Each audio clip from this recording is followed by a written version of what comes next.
सभी को नमस्ते। एक प्रश्न लोग अक्सर ईश्वर के बारे में पूछते हैं और वह प्रश्न ये होता है कि क्या ईश्वर कुछ भी कर सकता है। अब यदि इस प्रश्न को हम सामान्य रूप से लें तो इसका उत्तर यही होगा कि हाँ, वह कुछ भी कर सकता है, क्योंकि वह सर्वशक्तिमान है। उसे अपने किसी भी कार्य को करने के लिए किसी और के सहायता की आवश्यकता नहीं है। यदि उसे भी अपने कार्य को करने के लिए किसी और के सहायता की आवश्यकता पड़े तो फिर हम उसे सर्वशक्तिमान नहीं कह सकते और वह ईश्वर नहीं हो सकता। जैसा कि हम अन्य जो रिलीजन्स हैं उसमें देखते हैं, उसे अपने कार्य को कराने के लिए किसी तथाकथित पुत्र, दूत या नबी को भेजने की आवश्यकता होती है। ईश्वर के जो कार्य हैं, जैसे इस सृष्टि की उत्पत्ति करना, इसका पालन करना, फिर सृष्टि काल पूरा हो जाने पर इसका विनाश करना, सभी जीवों को उनके कर्मों के आधार पर जो भी पुण्य पाप उन्होंने अपने जीवन में किए हैं उनका फल देना, यह सारे कार्य वह स्वयं और अकेले बिना किसी की सहायता के करता है। किंतु यदि इस प्रश्न को हम और गहराई से लें या दूसरे शब्दों में कहूँ तो इसके दर्शन में जाएं, तो ईश्वर सर्वशक्तिमान होते हुए भी जो चाहे वो नहीं कर सकता। जैसे ईश्वर कभी झूठ नहीं बोल सकता, ईश्वर चोरी नहीं कर सकता, ईश्वर किसी के साथ अन्याय नहीं कर सकता, ईश्वर किसी के साथ पक्षपात नहीं कर सकता।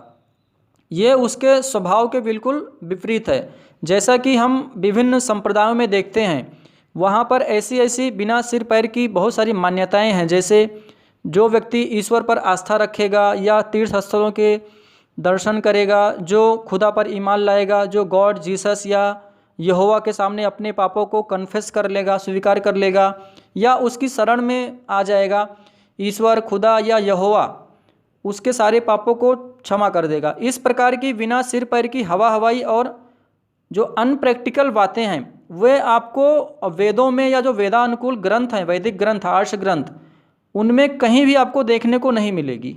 क्योंकि ईश्वर यदि ऐसे ही सभी के पापों को क्षमा करने लगे तो यह संसार एक दिन भी इसका चलना मुश्किल हो जाएगा। आप स्वयं कल्पना कीजिए, मान लीजिए ईश्वर आपके पापों को क्षमा कर दे तो ये भले ही आपके साथ अच्छा हो गया, लेकिन जिस व्यक्ति के साथ आपने पाप किया, आपके पाप करने से जिस व्यक्ति को कष्ट पहुंचा, ये उसके साथ अन्याय हो गया।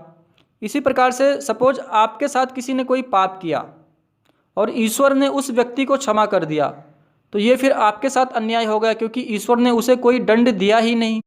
फिर आप ही कहेंगे कि ईश्वर ने आपके साथ में अन्याय कर दिया। इसलिए जो वैदिक कर्म फल व्यवस्था है वही ज़्यादा सटीक और प्रैक्टिकल है। जिसने जैसा कर्म किया है उसे वैसा ही फल मिलेगा।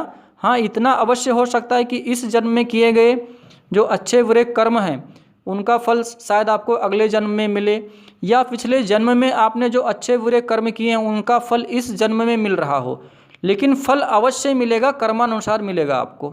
इसलिए जब हम ये कहते हैं कि क्या ईश्वर कुछ भी कर सकता है या नहीं, तो अवश्य ही वह सर्वशक्तिमान है और कुछ भी कर सकता है, लेकिन अपने बनाए नियम को वो नहीं तोड़ सकता।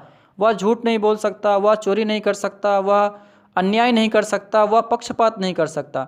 तो इस दृष्टि से देखें तो वह कुछ भी नहीं कर सकता, और समग्र में लें तो हाँ, वो बिल्कुल सर्वशक्तिमान है और कुछ भी कर सकता है। तो आज के वीडियो में बस इतना ही। आपने वीडियो अंत तक देखा, आपका बहुत बहुत धन्यवाद, आभार। ओम नमस्ते।